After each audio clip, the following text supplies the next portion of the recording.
ရာမလောက်ခင်မှာနော်ကိုပြန်မေးဒီအနည်း80ကျော်အတွင်းထဲမှာမင်းတို့တွေကရင်လူမျိုးလွတ်မြောက်ဖို့အတွက်မင်းတို့ဘာတွေလုပ်လဲမင်းတို့ဘာမှမလုပ်ဘူးမင်းတို့လောက်လိုက်လို့စီ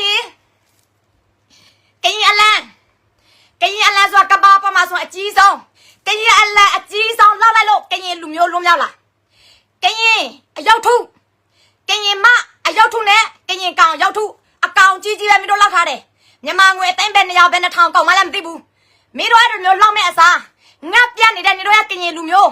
နော်ငါပြနေတဲ့ငါတို့ရကရင်လူမျိုးစစ်ပြေးဆောင်နေရတဲ့ကရင်မျိုးကော့ကလိုက်မှာဆိုရင်ဘဲရွာမဆိုအကလောပြကြတာအိမ်မကြတော့ဘူးမင်းတို့အဲ့လိုမျိုးပောက်ကရတတ်မပြစ်တဲ့အရာတွေလောက်မဲ့အစားမင်းတို့ချစ်တဲ့မင်းတို့ကရင်လူမျိုးမင်းတို့ပြောနေတဲ့မင်းတို့ခွေးပါစားပါမင်းတို့သွားပြီးထောက်ပံ့ပေးပါလားဖြက်စီသွားတဲ့အိမ်တွေကောင်းသွားတဲ့အိမ်တွေပြာကျသွားတဲ့အိမ်တွေသွားပြီးတော့လူလေမလူဘူးဟမ်ကရင်အလန်ဆိုရင်ကဘာပမာဒီအလန်အကြီးဆုံး